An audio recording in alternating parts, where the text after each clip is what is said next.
Tama, Station Master. In southeast Japan, there is a small grain station called Kishi Station. This tiny, unassuming blip in the great Japanese railway system is unique because of its station master, a cat called Tama. In 2003, the station was caught in business turmoil between a struggling train company and its bigger competitor, who eventually gained control of the area's business by absorbing the small company. This was bad news for the owner of a small cat shelter near Kishi Station, who was forced to vacate her premises due to the new company's renovations. Out of options, she begged the president of the new railway to let the poor, homeless cats live in the station. The president was moved by the request, and when he saw Tama, something clicked. He immediately decided the cat was his, and the station's, good luck charm, and, just like that, swore Tama in as Kishi's new station master. The adorable Tama, with his official hat and station master badge, soon became a nationwide celebrity. People would flock to see him despite having no other business in the area, turning the formerly dwindling station into a money-making machine.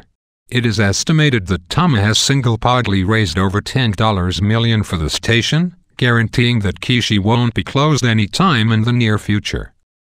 When Tama eventually becomes too old to handle his duties, which consist of manning a small booth, napping and glaring at people, the railway company has prepared. The station master recently gained a new apprentice, a young cat called Tama. Hank the cat, politician. On election night 2012, a surprise grassroots candidate in Virginia called Hank raked in a hefty 7,000 votes and $16,000 for pet rescue groups. He proved to be a real threat to the powers that be, to the point where he even attracted smear campaigns from a concerned party called, strangely, Canines for Feline Free Tomorrow. This may have been because Hank was, in fact, a cat, a handsome, 9-year-old Maine Coon. His owners, who referred to themselves as his campaign managers throughout the process, had just put a tie on him and made a couple of campaign videos to see what would happen. Running under a slogan that said, "It's okay to vote humans out," and on a platform of animal rights, Hank the cat was an instant hit. Although he sadly didn't win the Virginia seat in the Senate race, he did place third, which is shockingly close for a third-party candidate that wasn't even human. It is uncertain whether this says more about the awesomeness of Hank the cat or the public's distrust of ordinary politicians. Dewey Readmore Books, Reading Ambassador. The fantastically named Dewey Readmore Books had his career path laid out for him right from the beginning. In 1988, he was found among the book returns by the staff of a public library in Spencer, Iowa. The librarians instantly decided to adopt the cute, abandoned kitten. The council blessed this, so they carefully nursed the orphan kitty to health and held a contest to decide his name. Dewey became the library's official ambassador of reading. He was featured in papers, educational videos, posters, and TV shows, generating insane amounts of publicity for the library. People would flock the library to see him, and many would loan a book or two while they were there. Don't think of Dewey as just some random mascot, though. He was an official library employee, a supervisor of staff, an extremely fitting job title for a cat. Orangey, movie star. Because they're difficult to train and relatively unreliable, cats generally don't appear in movies as often as dogs. However, there are certain cats who have managed to create very illustrious acting careers. The most famous of them is Orangey, the orange tabby cat who was a permanent fixture in Hollywood's Golden Age movies, ranging from serious dramas to science fiction to horror. His most notable role is probably Audrey Hepburn's Poor Slob Without a Name cat in Breakfast at Tiffany's, a role that earned him the prestigious Animal Academy Award, known as a Patty. To this day, Orangey remains the only cat who has won this award twice. Orangey's bag of tricks was so large that it seems impossible that a single cat could be so trained. This is because Orangey never was just one cat. Franken, Orangey's handler, knew that a cat will only master 1 or 2 tricks, so he got dozens of identical cats and trained each of them differently. A single movie could see over 30 different Orangeys, but since they all looked the same and were consistently billed as one cat, Many people still think Orangey was just one super talented feline. Blackie the talking cat performer. These days, videos of talking cats whose meowing sounds like certain human phrases, are a simple Google search away. The first of these impressive animals, however, predates internet as we know it. In 1981, Blackie the talking cat became famous for his ability to speak two phrases upon request: "I love you" and "I want my mama." Blackie's owners capitalized this talent by negotiating paid appearances on various TV and radio shows. When media interest waned after a while, they decided to continue showcasing Blackie on the streets of their native Augusta, Georgia. Blackie's new career as a street performer soon hit a speed bump, as local authorities insisted he should have a business license. His owners begrudgingly paid the $50 for the permit, but they felt Blackie, who was just an animal, after all, shouldn't single quote need one.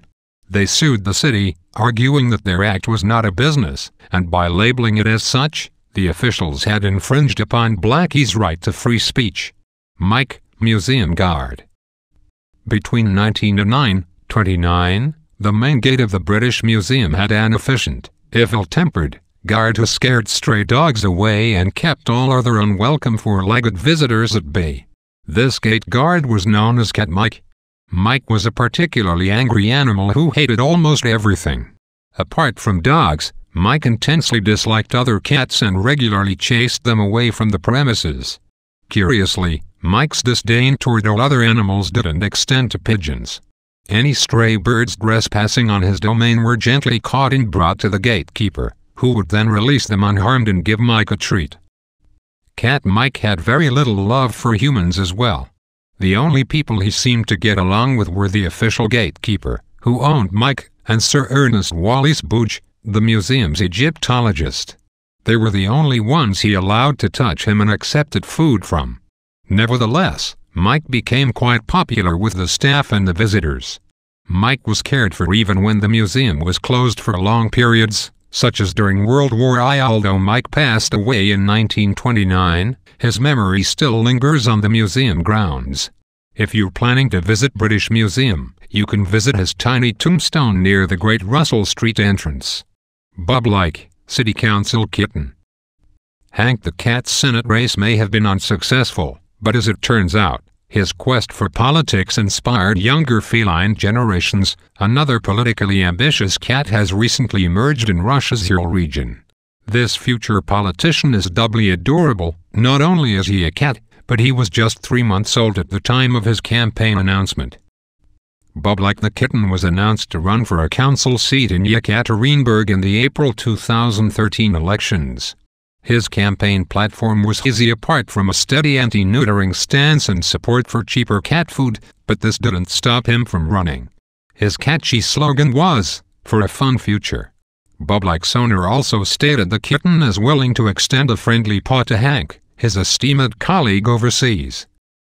Although sources don't state whether Bublik actually got elected, it seems unlikely. His campaign was vague at best, and at the time of the election, he was already a fully grown cat, so the cuteness factor was also compromised. Still, he might not have been the worst possible candidate. As his owner has stated, Bublik would be a completely honest elected official. After all, he is literally incapable of making empty promises. Rusik, police officer.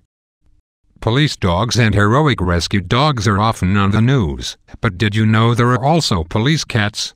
Well, at least one. Rusik was Russian police's secret weapon in their fight against sturgeon smuggling on the Caspian Sea. This is a very serious problem, as criminals have poached Caspian sturgeons to the brink of extinction. Rusik the police cat provided a solution to the problem. He had been adopted by the officers of a police checkpoint as a stray kitten and was fed almost exclusively with chunks of sturgeon that the officers confiscated from criminals. As such, he became very good at finding his favorite treats and eventually started sniffing out well-hidden sturgeon, along with salmon and caviar, stashes in vehicles that stopped at the checkpoint. His nose was so keen that he actually forced the checkpoint's sniffing dog into early retirement. Sadly, Rusik's life as a crime fighter came to an abrupt end. He passed away in the line of duty in July 2013 when a vehicle he was searching suddenly jerked and struck him. Foul play is not ruled out.